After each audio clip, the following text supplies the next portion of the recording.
जानवरों के 3 ऐसे बच्चे जो अपनी माँ को कभी नहीं देख पाते, आखिर इसकी वजह क्या है आपको पता है? अगर नहीं तो वीडियो को अंत तक जरूर देखना। Number 1, scorpion. दोस्तों, एक मादा बिच्छू अपने बच्चों को अपने पीठ के ऊपर रखती है, जिसके कारण वो सही से चल भी नहीं पाती और ये बच्चे भी नीचे नहीं उतर सकते क्योंकि इनकी आंखें नहीं खुली होती और ये बहुत ही छोटे होते।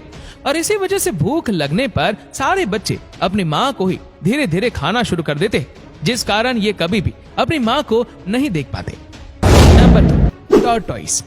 आपको बता दें कि पानी में रहने वाले कछुए अपने बच्चों को कभी नहीं देख पाते और ना ही बच्चे अपनी माँ को देख पाते, क्योंकि एक मादा कछुआ अपने अंडे देने के लिए समुद्र के किनारे जाती है और अंडे देने के बाद खाना ढूंढने के लिए फिर से समुद्र में चली जाती है और ये पानी की गहराई में जाने के बाद ये भूल जाती है कि उसने अपने अंडे कहाँ रखे थे।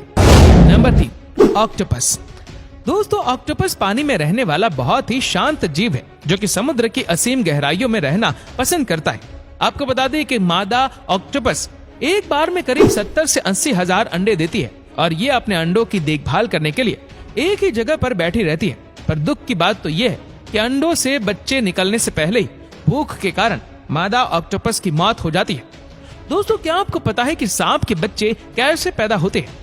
दरअसल इस दुनिया में जितने भी सांपों की प्रजातियां मौजूद है, वो सब एक ही प्रोसेस से बच्चों को जन्म नहीं देते। एक सांप किस तरह अपने बच्चों को जन्म देगी वो उसकी प्रजाति पर डिपेंड करता है कि वो ओविपोरस है या फिर विविपोरस या फिर ओवोविविपोरस। क्योंकि वो ओविपोरस सांप होते हैं, वो अंडे देते हैं और उनके बच्चों को ही पूरी मेहनत करके उन अंडों से बाहर निकलना पड़ता है। अंडों के अंदर जो बच्चे डेवलप होते हैं, उनके मुंह में खास तरह के दांत होते हैं, जिनका इस्तेमाल करके वो अंडे के शेल को तोड़कर बाहर आते। विविपोरस प्रजाति के सांप अंडे नहीं देते, बल्कि इनके बच्चे एक योग सैक के अंदर डेवलप होते रहते और जब ये पूरी तरह से डेवलप हो जाते हैं तो सांप अपने बच्चों को जन्म दे देते। वहीं ओवोविविपोरस सांप के मामले में ये प्रोसेस बहुत ही लंबा और डिफरेंट है। यहाँ पर सांपों के बच्चों को अपनी माँ के पेट से निकलने के लिए काफी मेहनत करनी पड़ती है, क्योंकि जब ये अपनी माँ के पेट में होते हैं तभी इन्हें अंडे के शेल को तोड़ बाहर निकलना पड़ता है और ये खुद काफी स्ट्रगल करके पेट में से बाहर निकलते हैं। देखो, यहाँ एक आदमी हॉर्नेट को एक मीट का टुकड़ा लालच के रूप में देता है और तभी एक दूसरा आदमी इस हॉर्नेट के ऊपर एक सफेद पॉलिथीन को बांध देता है। अब आप लोग ये सोच रहे होंगे कि आखिर ये सब चल क्या रहा है।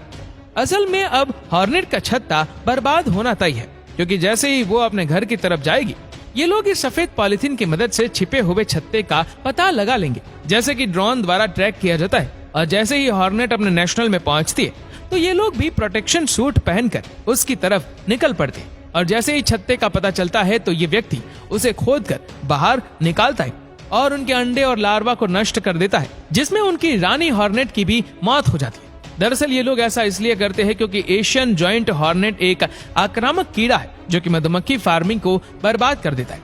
असल में हॉर्नेट का मुख्य शिकार मधुमक्खियां होती है और इनके कारण लोग फार्मिंग नहीं कर पाते। वैसे आपको क्या लगता है, ये लोग हॉर्नेट्स की कॉलोनी को नष्ट करके सही करते? हमें कमेंट करके जरूर बताइएगा।